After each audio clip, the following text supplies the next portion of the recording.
Pernah nggak sih HP kamu tebak lagu kesukaanmu? Atau lihat mobil bisa jalan sendiri? Itu semua karena kecerdasan artifisial. Belajar coding dan kecerdasan artifisial. Modul 3, Konsep Dasar Kecerdasan Artifisial. Bersama Muhammad Jailani Manjur. Halo teman-teman hebat. Hari ini kita akan belajar tentang konsep dasar kecerdasan artifisial dengan cara yang gampang. Kita bakal lihat contoh nyata di sekitar kita. Tujuan pembelajarannya adalah 1. Menjelaskan apa itu kecerdasan artifisial. 2. Menyebutkan ciri-ciri kecerdasan artifisial. 3. Bedakan mesin cerdas dan mesin biasa. 4. Menyebutkan contoh kecerdasan artifisial di sekitar kita. 5. Memahami cara kerja kecerdasan artifisial. Apa itu kecerdasan artifisial? Kecerdasan artifisial adalah teknologi yang bikin komputer jadi pintar. Contoh, YouTube rekomendasikan video yang kamu suka. Google Translate makin pintar karena belajar dari data. Ciri-ciri kecerdasan artifisial. 1. Belajar dari data. Contohnya, YouTube tahu video favoritmu. 2. Bisa beradaptasi. Contohnya, Google Maps makin akurat. 3. Pakai algoritma. Contohnya, aplikasi cuaca prediksi hujan. 4. Kenali pola dan ambil keputusan. Contohnya, HP buka kunci pakai wajah. Mesin cerdas dibandingkan mesin biasa. Kelebihan mesin cerdas adalah bisa belajar, bisa ambil keputusan. Contohnya, Google Assistant dan robot penyapu. Sedangkan mesin biasa hanya ikut perintah. Contohnya, kalkulator dan remote TV. Kecerdasan artifisial memiliki berbagai macam kemampuan. Natural Language Processing, NLP, membuat komputer mengerti dan memproses bahasa manusia, seperti pada Google Translate. Speech Recognition membuat komputer mengenali dan memahami suara, contohnya Siri. Image Recognition membantu komputer mengenali objek atau wajah pada gambar, seperti di Facebook. Sementara itu, kecerdasan artifisial generatif mampu membuat karya baru seperti gambar, musik, atau cerita, misalnya ChatGPT. Cara kerja kecerdasan artifisial dimulai dengan mengumpulkan data, misalnya foto-foto ikan. Lalu, sistem belajar dari data tersebut untuk mengenali perbedaan antara ikan dan bukan ikan. Setelah itu, kecerdasan artifisial membuat prediksi, misalnya menebak apakah gambar yang dilihat adalah ikan atau sampah.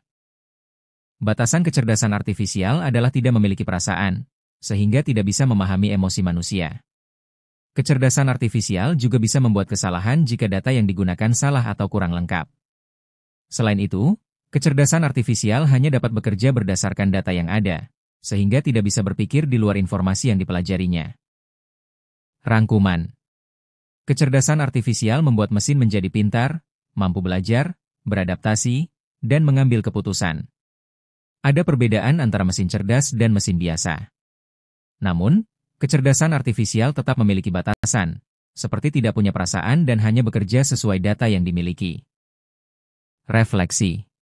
Menurut kamu, apakah di masa depan semua mesin akan menjadi pintar? Tulis pendapatmu di kolom komentar. Hai teman-teman. Kalian tahu nggak? Ada robot yang bisa operasi pasien, mobil parkir sendiri, dan aplikasi tebak lagu. Itu semua karena kecerdasan artifisial atau KA. Tapi, kita harus belajar cara menggunakannya dengan bijak. Belajar Modul 3, Etika Kecerdasan Artifisial, KA. Dengan Muhammad Jailani Manjur. Halo teman-teman hebat. Hari ini kita akan belajar tentang etika kecerdasan artifisial, KA. Dengan cara yang gampang. Kita bakal lihat contoh nyata di sekitar kita. Halo teman-teman. Hari ini kita akan belajar tentang kecerdasan artifisial. Nah, sebelum kita masuk ke materi, ada beberapa tujuan pembelajaran yang ingin kita capai supaya belajarnya lebih terarah. Pertama, kita akan menjelaskan mengapa kecerdasan artifisial itu penting dalam kehidupan sehari-hari. Jadi, kalian bakal tahu kenapa teknologi ini nggak cuma ada di film-film atau cerita fiksi ilmiah, tapi juga benar-benar memengaruhi hidup kita sehari-hari. Kedua, kita akan menyebutkan contoh penggunaan kecerdasan artifisial di sekitar kita. Misalnya, aplikasi peta yang bisa menunjukkan rute tercepat, atau asisten virtual yang bisa membantu menjawab pertanyaan kita. Nanti kita akan lihat banyak contoh nyata lainnya. Ketiga, kita akan memahami 4 prinsip etika kecerdasan artifisial. Ini penting banget supaya kita tahu bagaimana menggunakan kecerdasan artifisial dengan benar, dan tidak menimbulkan masalah bagi diri sendiri atau orang lain. Keempat, kita akan melatih berpikir kritis dalam menggunakan kecerdasan artifisial. Artinya, kita nggak cuma menerima teknologi begitu saja, tapi belajar menilai kapan dan bagaimana kecerdasan artifisial bisa membantu kita, dan kapan kita harus hati-hati. Jadi, siap-siap ya. Kita bakal seru-seruan belajar kecerdasan artifisial sambil memahami manfaat, contoh, etika, dan cara berpikir kritis supaya pintar menggunakan teknologi ini. Halo teman-teman. Pernah nggak kalian melihat YouTube menampilkan video yang pas banget sama yang kalian suka? Seru kan? Kayak ngerti banget selera kita. Nah, itu salah satu contoh kecerdasan artifisial bekerja di balik layar. Terus, kalian pasti pernah bertanya, kenapa Google Maps bisa tahu jalan yang macet? Yap, itu juga berkat kecerdasan artifisial yang menganalisis data dari banyak pengguna supaya bisa memberi rute tercepat untuk kita. Tapi, teman-teman, kalau kecerdasan artifisial pintar, apakah dia bisa salah? Tentu saja bisa. Kecerdasan artifisial itu hebat, tapi dia tetap bekerja berdasarkan data dan aturan yang diberikan manusia. Kalau datanya kurang tepat atau ada situasi yang tidak biasa, dia bisa membuat kesalahan. Nah, dari pertanyaan-pertanyaan ini, kita jadi penasaran kan? Kita bakal belajar mengapa kecerdasan artifisial penting, contoh penggunaannya, etika, dan cara berpikir kritis supaya bisa memanfaatkannya dengan bijak. Dulu, semuanya serba manual, teman-teman. Dokter harus membaca data satu persatu, guru membuat tugas sendiri untuk setiap murid, dan kita harus mencari parkir sendiri. Capek, kan? Nah, sekarang dengan kecerdasan artifisial, semua bisa jadi lebih cepat. Dokter bisa menganalisis data lebih cepat, guru bisa menyiapkan tugas lebih efisien, dan bahkan aplikasi bisa membantu kita menemukan parkir dengan mudah. Intinya, kecerdasan artifisial membantu kita bekerja lebih cerdas, bukan lebih keras. Teman-teman, sekarang kita bahas mengapa kecerdasan artifisial penting di abad 21. Pertama, di bidang kesehatan, ada robot bedah yang sangat presisi. Dokter dibantu teknologi ini sehingga operasi bisa lebih aman dan cepat. Kedua, di transportasi, kita punya parkir otomatis atau AVP, Automated Valet Parking. Jadi, mobil bisa mencari tempat parkir sendiri tanpa kita repot mencari. Ketiga, di pendidikan, ada sistem belajar adaptif. Artinya, teknologi bisa menyesuaikan materi dengan kemampuan tiap siswa, sehingga belajar jadi lebih efektif. Keempat, di bidang lingkungan, kecerdasan artifisial bisa membantu memilah sampah secara otomatis, sehingga pengelolaan sampah lebih rapi dan ramah lingkungan. Jadi, bisa kita lihat kan, kecerdasan artifisial membuat hidup lebih mudah, cepat, dan efisien di banyak bidang. Teman-teman, selain manfaatnya, kecerdasan artifisial juga punya tantangan yang penting untuk kita pahami. Pertama, privasi data. Kecerdasan artifisial membutuhkan banyak data, tapi kalau data pribadi kita disalahgunakan, bisa berbahaya. Kedua, bias algoritma.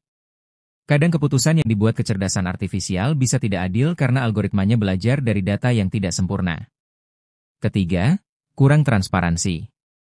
Kita sering tidak tahu bagaimana kecerdasan artifisial memutuskan sesuatu, jadi sulit menilai apakah keputusannya benar atau salah. Makanya, penting banget untuk menggunakan kecerdasan artifisial dengan bijak dan kritis. Teman-teman, selain manfaat dan tantangannya, kecerdasan artifisial juga harus mengikuti prinsip etika supaya penggunaannya aman dan adil. Pertama, transparansi. Keputusan kecerdasan artifisial harus bisa dijelaskan, jadi kita tahu kenapa dia membuat keputusan tertentu. Kedua, akuntabilitas. Harus ada pihak yang bertanggung jawab jika kecerdasan artifisial membuat kesalahan. Ketiga, keadilan. Kecerdasan artifisial harus adil dan tidak diskriminatif terhadap siapapun. Keempat, privasi. Data pengguna harus selalu dilindungi agar tidak disalahgunakan. Dengan memahami prinsip-prinsip ini, kita bisa menggunakan kecerdasan artifisial dengan bijak dan bertanggung jawab. Teman-teman, sebelum kita belajar lebih jauh, ada beberapa istilah penting yang perlu kalian tahu supaya gampang paham. Pertama, kecerdasan artifisial atau KA. Ini adalah teknologi yang bisa berpikir seperti manusia, membantu kita dalam banyak hal sehari-hari. Kedua, algoritma. Ini adalah langkah-langkah yang dipakai kecerdasan artifisial untuk memproses data dan mengambil keputusan. Ketiga, bias. Bias terjadi ketika ada ketidakadilan dalam keputusan kecerdasan artifisial, misalnya karena data yang digunakan kurang seimbang. Keempat, privasi data. Ini adalah hak kita untuk melindungi informasi pribadi agar tidak disalahgunakan. Kalau kalian paham istilah-istilah ini, belajar tentang kecerdasan artifisial jadi lebih mudah dan seru. Teman-teman, mari kita rangkum pembelajaran hari ini tentang kecerdasan artifisial. Pertama, kecerdasan artifisial membantu di berbagai bidang, seperti kesehatan, transportasi, pendidikan, dan lingkungan. Kedua, ada tantangannya, yaitu privasi data, bias, dan kurang transparansi. Jadi, kita harus tetap hati-hati saat menggunakan teknologi ini. Ketiga, ada 4 prinsip etika kecerdasan artifisial: transparansi, akuntabilitas, keadilan, dan privasi. Prinsip ini penting supaya teknologi digunakan dengan benar dan adil. Terakhir, ingat ya, kecerdasan artifisial adalah alat bantu, bukan pengganti manusia. Kita tetap yang membuat keputusan akhir dan bertanggung jawab. Dengan memahami hal ini, kita bisa memanfaatkan kecerdasan artifisial dengan bijak dan cerdas. Teman-teman, sekarang waktunya kita merenung sejenak tentang apa yang sudah dipelajari. Ayo tuliskan di buku catatan kalian. Satu hal baru tentang kecerdasan artifisial yang kalian pelajari hari ini. Misalnya, kalian baru tahu kalau kecerdasan artifisial bisa memilah sampah otomatis. Satu contoh kecerdasan artifisial yang ingin dicoba. Mungkin kalian tertarik mencoba asisten virtual, aplikasi belajar adaptif, atau robot bedah, kalau berani. Cara menggunakan kecerdasan artifisial dengan bijak. Ingat prinsip etika yang sudah kita pelajari: transparansi, akuntabilitas, keadilan, dan privasi. Dengan menulis refleksi ini, kalian bisa lebih mengingat materi dan memikirkan bagaimana memanfaatkan kecerdasan artifisial dengan cerdas dan bertanggung jawab. Kalau kalian merasa video ini bermanfaat, jangan lupa like, share, dan subscribe ya. Tulis juga komen kalian tentang hal menarik yang kalian pelajari hari ini. Terima kasih sudah belajar bersama. Sampai jumpa di video berikutnya. Wassalam.